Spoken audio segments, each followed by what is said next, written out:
पायथ्याला इंद्रायणीच्या तीरावर हा महापुरुष उदयाला आला. मराठमोळ्या शब्दाला मृताची गोडी आणि वारकरी संप्रदायाच्या भव्य दिव्य इमारतीवर ज्याने आपल्या तत्वज्ञानाचा कळस रोवला, देहासकट वैकुंठागमन करून विश्वात्मक अलौकिक चमत्कार इतिहासाच्या पानावर ज्याने सुवर्णाक्षराने लिहिला, त्या श्रीमंत संत जगद्गुरु तुकोबराय याच्या मुखातून निघालेली ही अलौकिक अक्षर आज कीर्तनाला विठ्ठल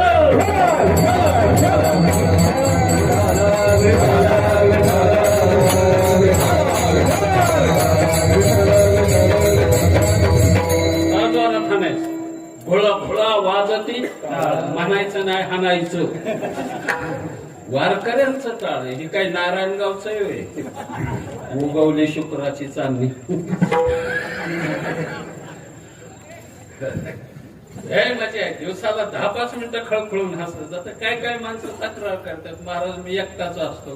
कसं काय हसायचं? दार लावून कपडे काढून हसत जा. असलेले आरोग्य माझ्याकडे पहा ना, 75 रनिंग चालू आहे. धनकट शरीर आहे. महाराज अशोकजी महाराज माझे 2 गोष्टी कधी आयुष्यात लागल्या. डोकं जन्मल्यापासून दुखलं नाही, पोट आयुष्यात लहानपणापासून कधीच दुखलं नाही. पोट कधीच नाही. दुसऱ्याने ज्यादा खाल्लेलं पाहिल्यावर सुद्धा दुखलं नाही. काही जणांचं तसं सुद्धा दुखत किती खातोय खाऊ दे ना मंत्री. खातच असते ते, काही हसत नाही. खात्यात जेलमध्ये जात्यात. वाटलं झालं राष्ट्राचं मायबाप विचारलं एकाने, ही 2-3 पक्षाची माणसं एकत्र येऊन हे राष्ट्र चाललंय, एकत्र तरी कशी काय आली हो? मी म्हणलं सोपं आहे. एका जंगलात हत्ती घोडं खोकड माकड बोकड उंट ससा शेळी लांडगा साप मुंगूस सगळं एका जंगलात राहत. पण जंगलाला जर आग लागली तर हरणाला चिकटून वाहत पळवतो पण धरीत नाही. साप मुंगसाम जातो पण मुंगूस पकडीत नाही. उंदीर बोक्यावरून उडी मारतो बोका धरीत नाही. शेळी लांडग्याला घासून चालते, लांडगा पकडत नाही. कारण जंगलाला वाचायचं पडलंय प्रत्येकाला. तेवढ्यासाठी ह्या जाती एकत्र, दुसरं काय कारण आहे? समजून घ्या आणि जीवन चांगलं जगायला शिका. मुळात जीव जन्माला आला की 4 गोष्टी घेऊन जन्माला येतो. शास्त्र सांगतात आहार निद्रा भयमैथुनांच्या 4 गोष्टी. खायला प्रत्येकाला लागतं, खाण्याबद्दल वादच नाही. खात्यात पण मर्यादित खाऊ. शास्त्र सांगतंय जास्त खाऊ नको. युक्ताहार विहार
इंडियन पेनल कोड एकटाच आहे.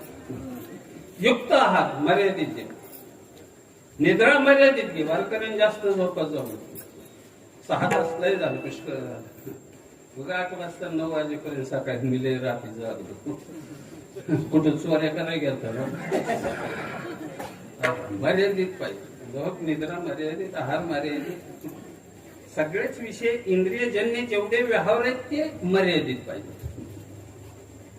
भगवान गीतेत सांगतात युक्त आहार विहारस्य युक्त चेष्टस्य कर्मसु युक्त स्वप्नो बोधस्य गो भवते दुःखा. आहार तरी शे विजे काय युक्तीचे निमा प्रेम विजय ज्ञानोपराय लिहितात आहात ये मारे किती जेवतात काय काय माणसं. तुमच्या इथं म्हैसळगाव म्हणून तिथे एक नवसरवाडी नावाची वाडी, त्या वाडीवर म्हणच आहे 60 गावची 60 नवसरवाडीची 8 नुसती जेवायला. किती जेवत असतील असं तुम्हाला वाटतं? मी भगवान खंडेरायाला वारकऱ्याला साक्ष ठेवून खोटं बोललो तर नरकात जाईल माई बाप. आमच्या बरोबर हे बापूराव महाराज हरिभक्ती परायण ते कीर्तन करायचे चांगल्या प्रकारे, दिंडी चालक आहेत ते आलेले. त्यांना त्या गावापासून फक्त 5 किलोमीटर 6 किलोमीटरवर ते गाव आहे. मी सांगतोय ते नवसरवाडी नावाचं. किती खात असतील ती माणसं? 70 ते 80 पुरणपोळ्या खातो एक एक पट्टी. एकटा आला तरी सत्यनारायणाचं काम भाग असतं. 8 जण आल्यावर तो वराडच उपाशी.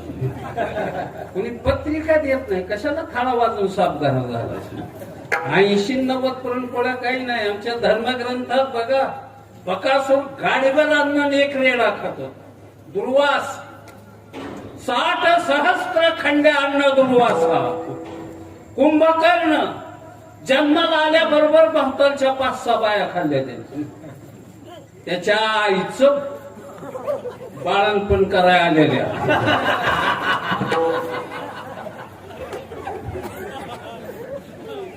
शिवी नाही, गिरवी देत नाही, कीर्तनात देत नाही, फक्त स्वर बदलून सांगितलं. काय गंमत आहे. भीम कोणी जेवायला बोलत नव्हतं. कशाला खरं होतं, ताकदवान होता. अलीकडे ताकती राहिलं नाही, उगाच बायका पळून जाते. तो गंमत अशी ताकद वाहनगडी होता म्हणून बायका सांभाळत होती. महाराज राहुरीकर किती बायका होत्या त्या गाड्यांना, ताकदी होत्या त्या गाड्यांकडे. राजा दशरथाला 703 बायका होत्या. रावणाला 80,000. काय पोरखेळ आहे का? कृष्णाला 16,000. राणा प्रतापाला 17, शिवरायाला 8.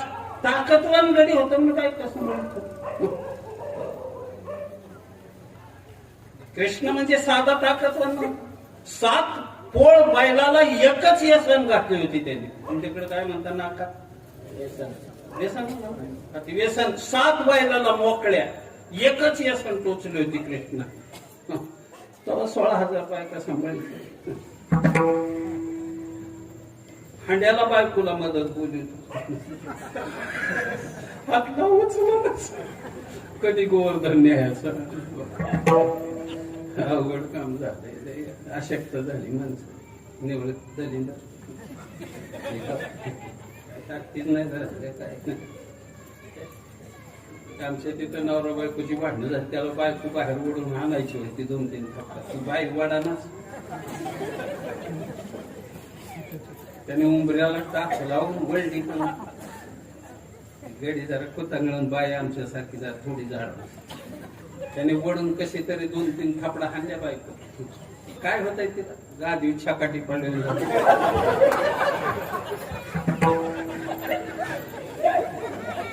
तिने माग सर एक ठेवून दिली. ती दिवसा चंद्र दिसला. काय अपमान झाला गाड्याचा. पळत गेला असा लाईनच्या खांबावर चढला. 2 तारा करून लोंबकाळला. सगळी म्हणजे मेला मेला. मी बी खोलीतून पळत गेलो. काय बघता माझ्याकडे दिवसभर लाईट आली नाही.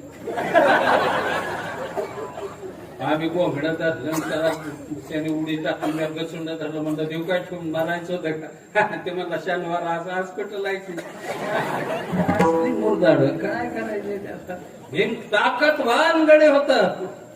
शेपटाला जर हत्ती धरला, महाभारतात अशा कथा आहेत की शेपटाला जर हत्ती धरला घर फिरविला, वर फेकला तर पुन्हा कधीच खाली येत नव्हता. तुम्ही म्हणा 4-2 दिवसांनी नाही. गुरुत्वाकर्षण मध्यातच जाऊन पोहोचायचा, जिथं आजचा उपग्रह सोडला जातो. काय ताकद आहे भीमामध्ये, इतकी ताकद आहे. माझं सासवडा कीर्तन होतं, जेजुरीला गेलो.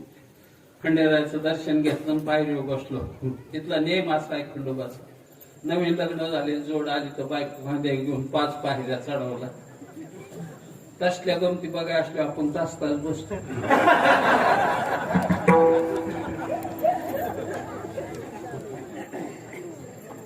तुझं मन शुद्ध आहे हे बघण्यापेक्षा हे बरं आहे म्हणलं आपलं.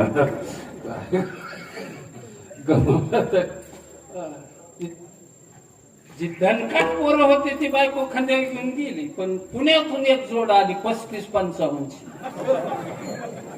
त्याचं वजन 35 आणि तिचं 55. मी ओळखलं की ह्या रामाला ही धनुष्य उचलत ना. तर तपास पोरांनी गाठला म्हणजे 200 रुपये द्यावं लागतात ना बायको खांद्यावर. त्याला वाटलं 5 पायऱ्यासाठी 200 द्यायचं म्हणलं. ती बसलं खाली ती बाईक खांद्यावर.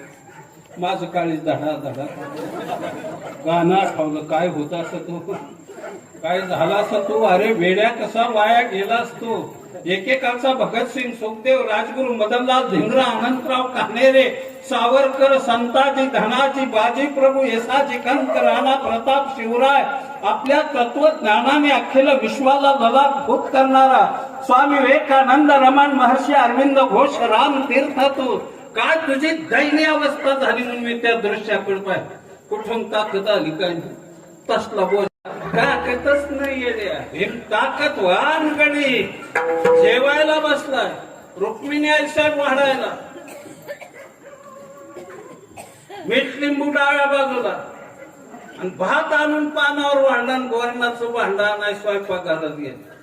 तो ह्या गाड्याने पाणी फिरलं. वरण यायच्या आधी भात खाऊन घ्या. वरणाचं पातेला भांडा ठेवलं समोर, भातच नाही पानात. मग भात नाही. रुक्मिणी साहेब घरात गेले तर पातेलाच प्याला. भाताची वरणाचीच अर्धा तास गाठ पडा. रुक्मिणी सत्यभामेला म्हणजे एकटीचं काम नाही, 10-12 जणी संगत चला. पाट्याच्या पाट्या भरून हिरीचं खरीप काढते. पोळी तर पोळण्या, पोळण तर पोळण्या, भात तर वरण नाही, वरण तर भात नाही. आणखीन भजन, पापड, कुरड्याचा फुटपातनी पडायचे. त्याला कोण हायवेला येऊन देते. रुक्मिणी आई साहेब आचार्याला हात उचला. तो म्हणला मोडायला लागला. एक आचार्य म्हणला किती जण जेवत्या ती बघूनच येतो.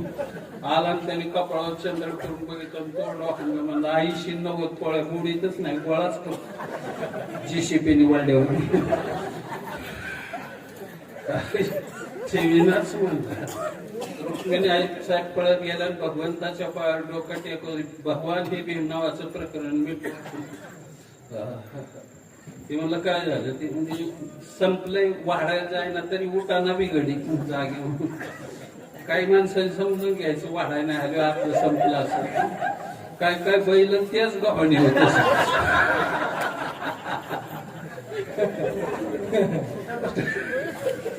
झाले भगवान सांगतात, ऐक रुक्मिणी, आपल्या घरात 7 उतरंडी, त्याच्यातल्या 3ऱ्या उतरंडी मधल्या 4थ्या क्रमांकाच्या गाडग्यात एक गुळाचा खडा आहे. आणि तेवढाच गुळाचा खडा भीमाच्या पात्रावर मांड. त्याला म्हणावं हा कुंतीचा घास आहे. देवाला त्याचं वर्म माहित होतं.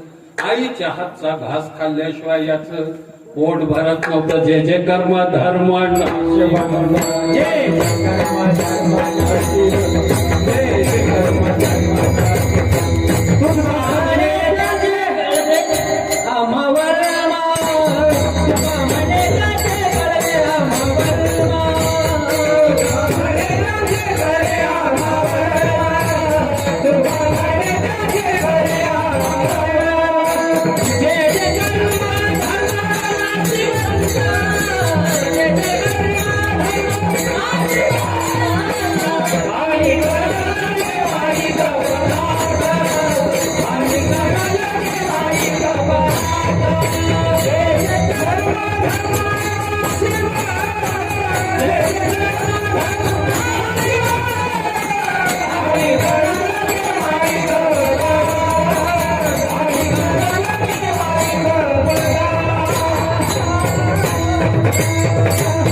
बसते माय बाप.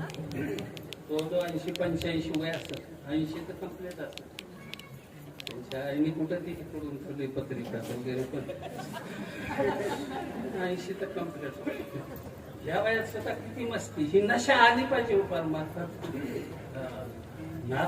नाचू कीर्तनाच्या रंगी नसतं ना, नाचलं पाहिजे. नाचत जाऊ त्याच्या गावारे खेळिया, सुख देईल विसावा. मजा येते, आनंद येतो. तेच आनंद वेगळा आहे. काय असतं ब्रह्मन लगीच्या लगी वाट तत्वज्ञान कळत असतं काय मला नाही ना. गटन मटन पटन रज्जून सरपंच खानून पुरुषन शक्तीन रजतन सत्यातीन असत्यातीन अनिर्वचनीन अज्ञानन आवरणन विक्षेपण परोक्षण अपरोक्षण शोकनाशन आनंद वापतीन पूर्व मीमांसन उत्तर मीमांसन सांख्यन कनादन गौतमन तोर गडी घरी. लगेच लगे असतं का तो?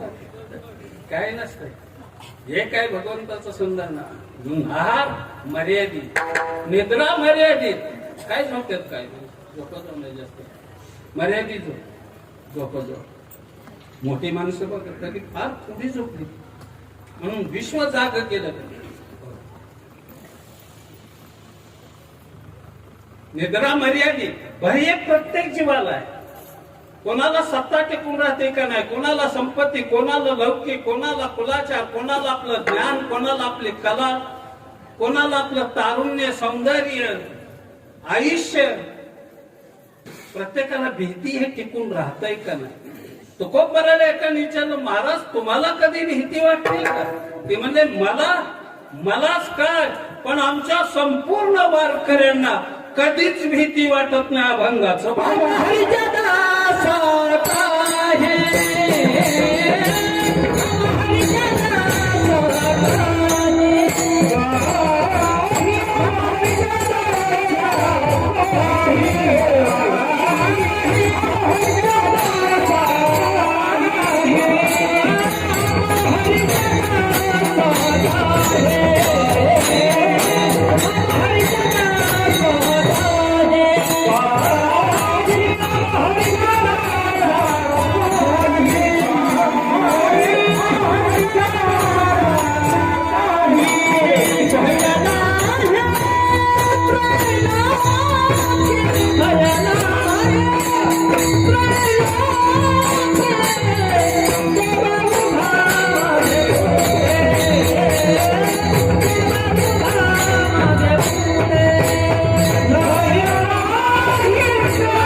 या शब्दाने महाराजांनी या अभंगाला व्यापक बनवले. मी माझं नाही, हरीच्या दासांना भीतीनं निर्भय का?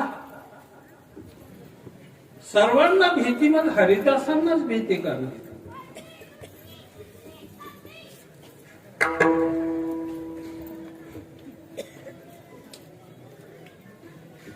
निघतोय कोण कुठून लेकर बाळ पाहिजे. मी त्याच्या विरोधातला नाही. लेकर बाळ नसले तर काय परमार्थाला मातीत घालायचे. लेकर बाळ पाहिजे, 5-25 झाली पाहिजे. ती मांडवावर गेला पाहिजे. मांडवाला भरता पोजा झाला पाहिजे. ते मोडून दयानंद महाराजाच्या अंगावर पडला पाहिजे. तिथं झाली नाहीत लेकर बाळ तर पहिल्या मागल्या 20 वर्षात बाहेर गुजरात मध्ये जायचे आपल्या महाराष्ट्रात. तिथं आम्हा म्हणून एक म्हातारी होती. बाईच्या फोटोन हात फिरला की बाई बरोबर. बरं झालं ती बायांच्याच तिने खरं लालूचे फिरवाय पाहिजे आता. काय दुर्दैव आहे, किती अंधश्रद्धा आहे माणसाची. कधी डोळस पण आहे. 21वे शतक, कॅम्प्युटरचं युग, संगणकाचा काळ. आज आपली मुलं पाठी दप्तर लॅपटॉप पाठीवर घेऊन जायला लागली. इतक्या वेगाने प्रगतीने इथं आपण कुठेतरी गंडान. मला कधी कधी खंत वाटते या गोष्टीची. अरे टाकून दे ना हे सगळं. एका भगवंतावर विश्वास ठेव. तुझ्या अंतःकरणातली सगळी भीती तो काढून टाकेल, निर्भय बनवेल तुला. फक्त विश्वास महत्वाचा. विश्वासम फलदायकम म्हटलंय. तुझी श्रद्धा महत्वाची. श्रद्धेने सगळं जमतं पाहिजे, व्यापक श्रद्धा पाहिजे. सगळं मिळतं श्रद्धेने. भगवानच सांगतात श्रद्धावान लभते तत्परा सहितेंद्रिया ज्ञानम लब्धाम पराम शांती मचिरेनादि गच्छति. अरे श्रद्धेने सगळं. आता मृदंग वाजवायच्या आधी जो वादक आहे, कलाकार आहे, गुंजन आहे, तो डोकं टेकवतोय त्याचा काही जीव नाही, पण ते श्रद्धास्थान आहे आपलं, ते महत्वाचं. श्रद्धेने विण्याला डोकं टेकवतो आपण, ताळाला डोकं टेकवतो. याचं कारण काय? आपली श्रद्धा आहे. आणि श्रद्धा कधी कर्मकेशनी बनवू द्यायची नाही, तिला विकसित करायची आपल्याला. आणि हे इथं हेच आहे, हे काय नाही परमार्थात. ती विकसित करायची आपल्याला. परमार्थ म्हणजे काय? जो अर्थ प्राप्त झाल्यावर जीवनात कशातच अर्थ उरत नाही, त्याचं नाव परमार्थ. जो अर्थ प्राप्त झाल्यावर इहपर लोकीची यात्रा सफल होते, त्याचं नाव परमार्थ. जो अर्थ प्राप्त झाल्यावर मानवी जीवनाची सार्थकता होते, त्याचं नाव परमार्थ. म्हणून तो कोपर आहे, त्याला महाधन म्हटलंय. परमार्थ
महात्मा नाही झालं तर नेता तरी शुभेच्छा तुला अनेक अनेक वाढदिवसाच्या. सगळ्यांनी टाळ्या वाजवा.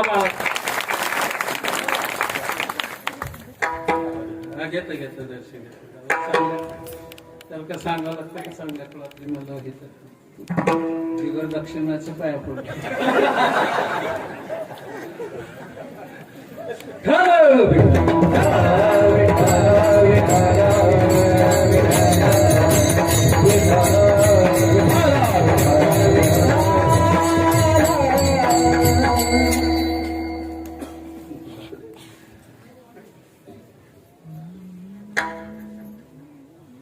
वय झाले माझं महाराज, हे असले विनोद वगैरे नाही पाहिजे.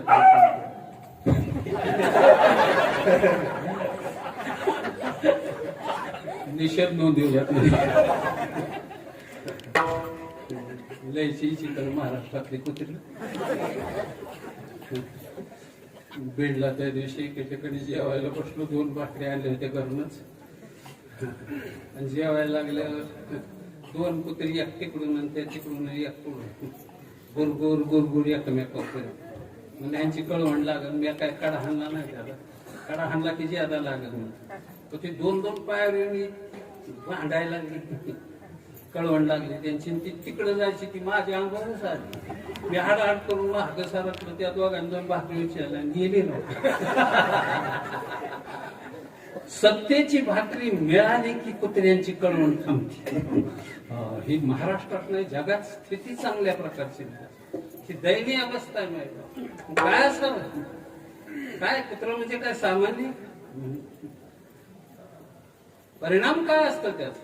निर्भय जीवन जगायचे. आपण निर्भय झोपतो, ते जरा सावध राहतोय मायबाप, प्रामाणिक आहे ते. आपल्यात प्रामाणिकपणा आणि जरा दुसूर झाला, ते जरा त्याला कधीतरी असं तजेलपणा, सशक्त तो बनावा तसा बना नसतो. आपल्याला आपली माणसं कमकुवत करतात, ती ओळखता आली की परमार्थ सफल होईल. नाही काय बोललो मी, ती फार महत्वाची. एका शिकाऱ्याने 50 तितीर नावाचं पक्षी धरून आणलं. आमच्याकडे त्याला चतुर म्हणतात, काही तितीर म्हणतात. तर गंमत अशी आहे, ते पक्षी त्याने बाजारात विकायला मांडले, तितीर नावाचे पक्षी.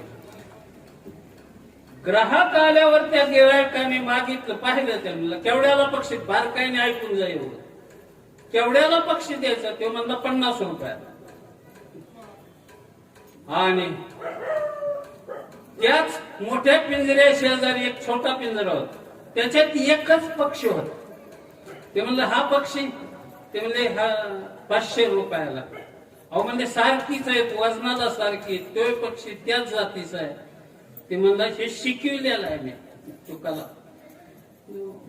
शिकारी होता तो म्हणला मी ह्याला शिकवलेलं आहे, ह्याला खायला वगैरे आम्ही स्वतंत्र चांगलं देतो, तो माझा पाळलेला आहे, याची किंमत 500 रुपये. हे काम काय करतो, रानात घेतो, जंगलात गेलं की असा अर्थ त्याने ओरडतो की बाकीच्या सगळ्या पक्ष्यांना बोलावून घेतो, मग मी त्यांची शिकार करतो. तो घेणारा हुशार होता, तो म्हणला मला ही 50 वाली नको, हे 500 वालाच घ्यायचं. त्याने 500 रुपये देऊन तो पक्षी घेतला त्याच्याकडून. काय केलं, त्याच्यात एकच त्याचं मुंडकं पिरगळून तोडून टाकून दिलं बाजूला. ते पक्षी टाकला. ते म्हणला असं का केलं? ते घेणारा म्हणला ही जात नको समाजात. कळलं तुम्हाला माझं वाक्य? ज्या दिवशी ही जात संपेल ना, की आपल्याच समाजाला बळी देऊन स्वतः चांगल्या प्रकारचं जीवन जगता येईल, हे वारकऱ्याने कधी केलं नाही. माहिती विष्णुमय जग वैष्णवांचा धर्म, भेदा भेद भ्रमा मंगळ. मग त्यावेळेसच ही स्थिती तयार होते, ती निर्भयतेची. आणि एका माणूस निर्भय कशावर होतो? कोणाचा तरी आधार असावा लागतो, कोणीतरी पाठीशी असावं लागतं, कोणाचा तरी वरदहस्त असावा लागतो, किंवा स्वयं तो सर्वशक्तिमान असावा लागतो. त्यावेळेस तो निर्भय होतो. पण तुकोबाराला विचारलं तुमच्या निर्भयतेचं कारण काय, कशामुळे तुम्ही निर्भय बोलतो? देव उभा मागे पुढे, देव उभा मागे पुढे, देव उभा मागे पुढे, देव उभा मागे पुढे, देव उभा मागे पुढे, देव उभा मागे पुढे, देव उभा मागे पुढे, देव उभा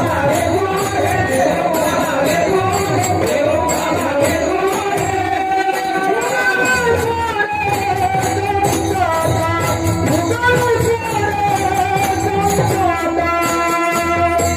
पुढे,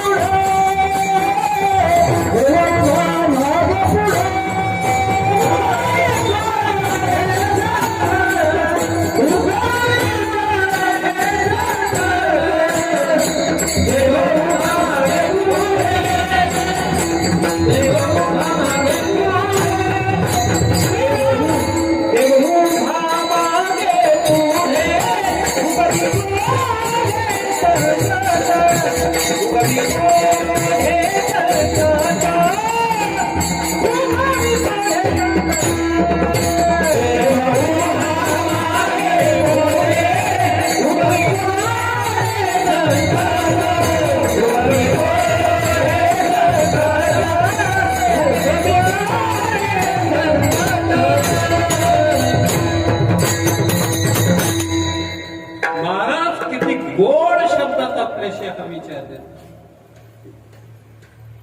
देव माग पुढे उभा राहून भक्तांचं रक्षण करतो.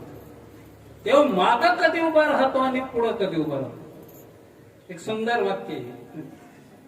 लाज राखायची असली की देव माग उभा, आणि जीव राखायचा असला की देव पुढे. सूत्र सोडायचंच नाही कधी. देखा नवलतया प्रभूचे अद्भुत प्रेम भक्ताचे जे सारथ्य पाथाचे करित्वाशे पायकू पाठीशी घातला आपण पुढारा राहिला फक्त टाहो पडून हात मारता आली पाहिजे रामकृष्ण टाहो नित्य कोणी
ऋषभ पंतने 2 षटकार हाणून सामना जिंकला का समाधान वाटलं पाकिस्तान बरोबर मार खाल्लेली गडी ही सगळी अतिशय दुःख वाटलं हारल्यावर शेवटी न्यूझीलंड बद्दल हारला भारत तिकडे ते विश्वकपला 20च्या घरात आले कोणी बी हाणतं कुणाला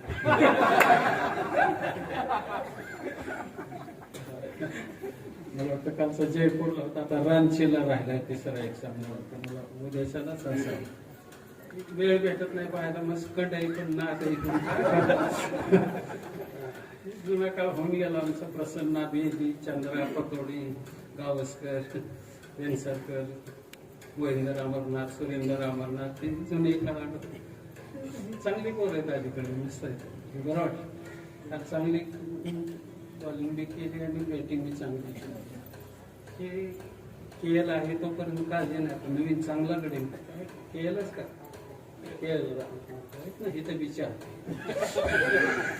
केएल राहुल चांगली वाटते कधी कधी पाच जावं काही माणसं आनंद लुटत नाही वारकऱ्यांना सुद्धा काही पाहायला वगैरे हरकत नाही कधी वेळ मिळाला सुट्टी असली विरंगुळा म्हणून बुद्धिबळ खेळत चेस खेळत जावं पाच जावं क्रिकेट वगैरे एखाद्या तमाशाला जावं काय लईच पार नान उलटा फेरल कपाळ स्वर्गात जावं मोडून पड गेला काय असं काही इतकं नक्कीच नाही मोठा फरक चांगलं आहे तेवढं घेत जावं हे तो एकच आहे चांगलं आहे तेवढं घेत राहायचं देव मागं पुढे उभा राहून आपलं रक्षण करतोय दाहो फोडून हात मारायचे आर्थतेने हाक मारायची ते आर्थता आपल्यात आली नाही की आनंद मिळाला पण आर्थता पाहिजे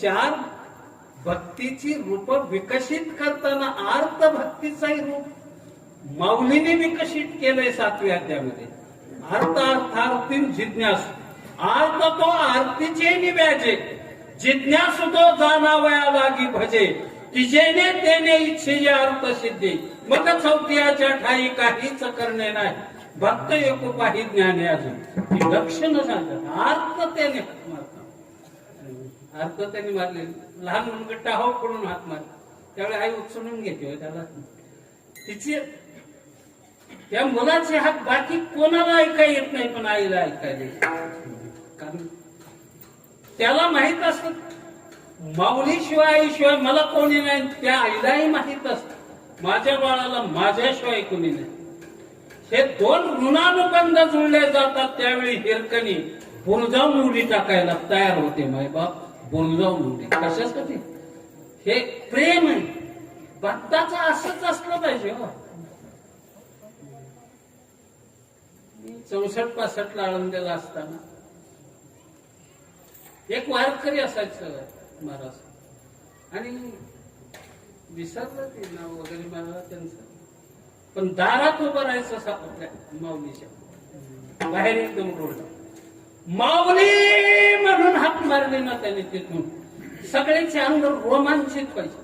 ती हाक ऐकण्यासाठी 200 100 लोक तिथं त्या वेळेला थांबायची. म्हणजे प्रदक्षिणा करून तो आला आणि माऊली म्हणून हाक मारली. बस काय हाकेत ताकद असते माय बाबा. आपण हाक मारत नाही. कधी कोणती हाक मारावी हे कळलं पाहिजे. हो आता घर पेटलंय आणि मग कुठे आता बोंबल ना. पण हे तसं नाही चालत नाही. आता मोठ्याने हाकेची गरज आहे. आज त्याने देवाला हाक मार आणि पाहिजे तो हाक आली तुझी तो ऐकत तो वाटच पाहतोय त्याच्यासाठी. बस फक्त हाक तुझी तितकी जिव्हाळ्याची अर्थ त्याची पाहिजे. तो तुझ्यासाठी पाहिजे ती भूमिका करायला तयार आहे. अभंगाचं तिसरं जैसा केला तैसा होणे, जैसा केला तैसा होणे, जैसा केला तैसा होणे, जैसा केला तैसा होणे,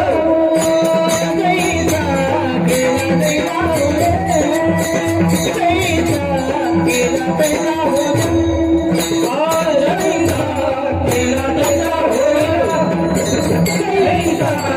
केला तैसा होणे.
जाता जाता एक महत्वाची गोष्ट बोलून जशी गरज असेल तसा परमात्मा भक्तासाठी हाकेला ओ देऊन आपली भूमिका बदलून येतो.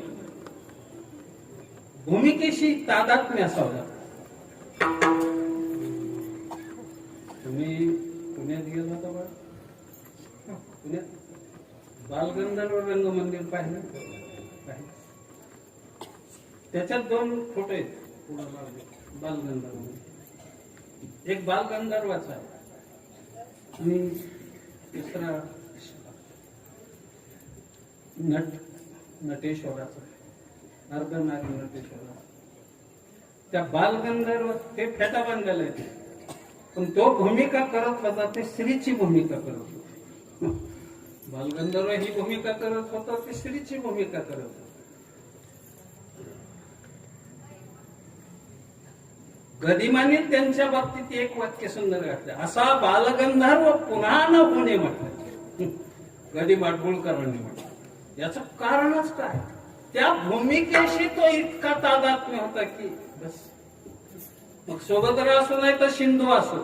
शिंदू म्हणजे एकच पेल्यात राम गणेश गडकर यांच्या नाटकातली. तुम्ही कुठं नाटकात तुमची चालू व्हायची पाहिली पाहिजे तर मजा येते, आनंद मिळतो. काही आहे मजा. मी गमतीने सांगत असतो. मी शाळेत 7वीला असताना आम्ही एक नाटक केलं.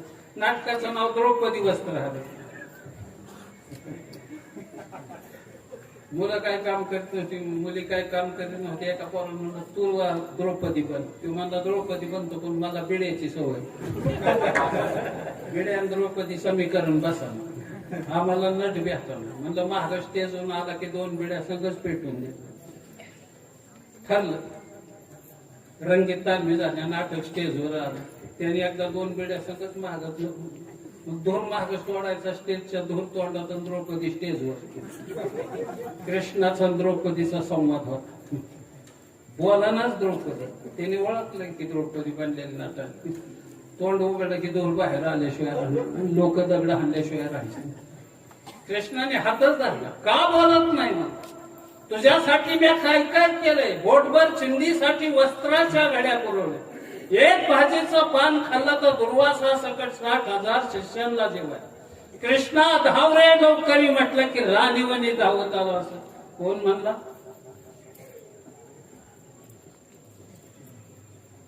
कृष्ण म्हणला कोणाला द्रौपदीला कुठल्या नाटकातल्या अंगास जरा बोल ना काय तुला काय खातोय काय मी टाकली गोबली म्हणजे काय कर मोठी मोठी घेतात तू काय स्वभावाचा दोष काय गंमत आहे असे कृष्णाने हात धरल्याबरोबर नाईलाजाने द्रौपदीने बोलाय तोंड उघडलं बाप कुंदूर बाहेर माझ्या अंगावर दारावरून काटा आला त्या नाटकाचा दिग्दर्शक ओळखलं की आता लोक दगड हाणल्याशिवाय राहत नाही पण तसं काही झालंच नाही द्रौपदीच्या तोंडातून धूर बाहेर आला की कृष्णाने दोन्ही हात वर केलं म्हटलं वा द्रौपदी मला आज कळून चुकलंय की तुझा जन्म अग्नीतून झालेला आहे अजून तुझ्या तोंडातून धूर निघतोय नाटक सक्सेस झालं एकच अंक राहिला होता तेवढं वस्त्र हाणं 7 पातळ नेसवले दुशासनाला सांगितलं 6च वाढायचे काय दुशासन त्याच्या अंगात शिरलं धरपातळ वड धरपातळ कृष्ण यायच्या आधी तर द्रौपदी अंडरपॅन्ट नाटकातलं नाटक जमाना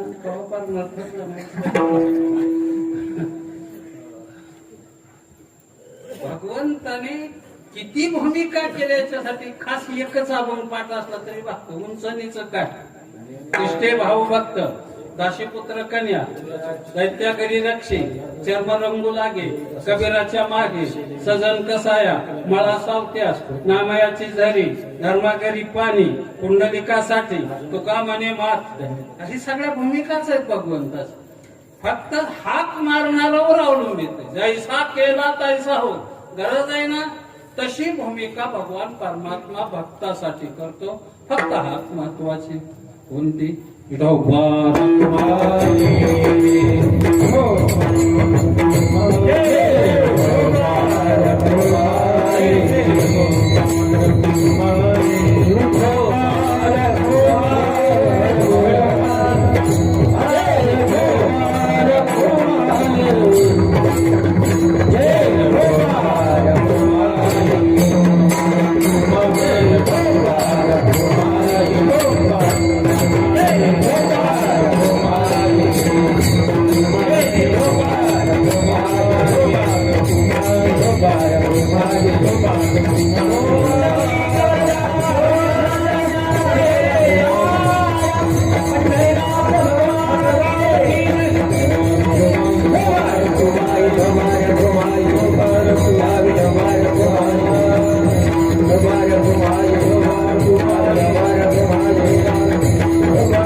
ठरल्याप्रमाणे आता राहिलं नाही 2-3 साली वगैरे नाही लांब येऊ तरी मला सडले राग येतो लांब येऊ जरी चालू उशीर झाला की त्याच्यावर वैतागलं होतं माझी म्हातारे माणूस नाही तरी तू काय करतोय माझं नातू तुझ्यासारखं मी तुमच्याबद्दल इतका आदर आहे महाराजांना विचारायचं मी 2-2 मन सरपण फोडले वारकऱ्यांसाठी फुकट नाही तसं महाराज फुकट होत नाही तसं आश्रमात ज्या सरपणावर वारकऱ्यांसाठी जेवायला तयार व्हायचं चैतन्य आश्रमात 2 मन सरपण रोज पडायचं तयार सेवा करा तुम्ही वाया जात नाही कधी ती माऊलीच्या दरबार कोणाचीच वायाला जात नाही फक्त प्रामाणिकपणाने सेवा करा तुम्हाला कला येऊन जात कोणालाच माऊलींनी मोकळं महागारी लावलं नाही कोणालाच नाही कसली बी जाण कशाही पद्धतीने शिक येतच काय काय म्हणतात तिथं असलं आहे का इकडे सप्त्यासारखं खायला वगैरे. अरे माती खाऊन जगला तरी चालेल, पण आळंदीतलीच खाल्ली पाहिजे. काय करायचं काय महत्वाचं, तुमच्या पक्वांनात चव नाही, आमच्या माधोकरीच्या अन्नातली चव चाकलेली शेर नाहीत माई बाप. काय काळजी करायचं कारण नाही. कधी कधी वाटत की आपण भाग्यवान आहे किती माधोकरी त्या काळजी खायला मिळालं. जी माऊली माझ्यासाठी वारकऱ्यांसाठी पहिली भाकरी भाजलेली, पहिली चपाती भाजलेली बाहेर काढून वाटीभर पाठी ठेवत होती माझी. काय उपकार आहे त्या लोकांचं. काय केलं आपण ते परत फेडू शकतो, काही सुद्धा नाही. फक्त एकच आहे, कोणाला कमी केलं नाही. त्या पंचक्रोशी जेवता जिथं माधोकरी जायचे आमचे विद्यार्थी 6-6, 5-5 गटागटात. काय नसायचं त्या काळात, सायकली सुद्धा नसायची, सायकल सुद्धा नसायची. त्या पोराला ती भाजी आणायची, अवघडून त्याने भाजी घेऊन यायची. पर पिंपळगाव असेल, पिंपळगाव इकडं चाकण परिसर सगळा वाड्या बिड्या. कधी वाटतं सर आज किती चांगलंय तुमचं, जाग्यावर आहे सगळं, तुम्हाला काहीच काळजी करायचं कारण नाही. कुठं माधोकरीला जायचंय युट्यूबला काय आलं तुझा बाप आला काय काय आहे ना तुला घेत ना काय, तू कशासाठी आलाय तिथं. बस तेही एक ठरवून जीवन जगलं ना की मोठा होतोय. माई बापूला तुम्ही पाहिलं नाही पण ऐकलं असं शंकर बापूंना. रियाज करताना पकवास पुढं मांडला मागं 8-8 तास रियाज. झोप आली की डोकं पकवाजावर ठेवायचं, उठलं की धागे तेरकट चालूच लगेच. बापू होतो बट होतं का काय, फुकट नाही होत काय, काहीच नाही. तो राष्ट्रपती पदक विजेता ठरतो. बोट टाकून वाजवणारी जगात नाही पुष्कळ पाहिजे. बापूने असा पक्वाजाला हात लावला ना, असा महाग वाढला तरी पंग वाजायचा. ही जादू होती त्यांची. अशी रत्नच्या रत्न आळंदीने वारकऱ्यांना दिलत नाही. त्याची जाण ठेवायची की त्यांनी झटल्यात किती ना आपण काय करायचं. बस वर्षानुवर्ष असं पाहिलं पाहिजे. दुसऱ्या वर्षी आला की गाण्याची धार बदल, बोटाची लकब हे गेल्या वेळेस पेक्षा तयारच म्हणतोय हाताना मारून. नाही तर भीम कल्याण मध्ये बिन प्लस मध्ये वागायचं. निघाले असावरी कामाला शिवनपुरी हानती ताशे दरबारे कानडा गोहा बघतोय. शंकरांनी मालकौस कंस कळायला बुद्धी लागते. जाऊ द्या, हेच जगा आता चांगलं तयार होण्याचा प्रयत्न करा. ह्या म्हाताऱ्याच्या आपल्याला अनेक शुभेच्छा. ज्ञानेश्वर माऊली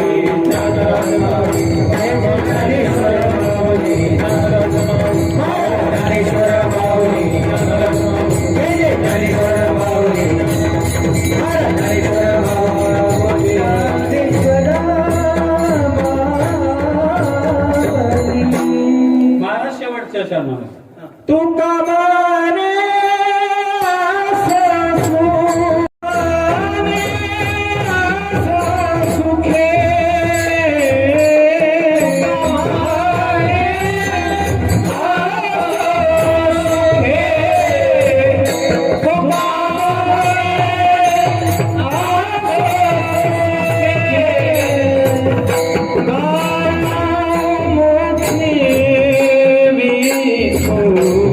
Oh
Thank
you.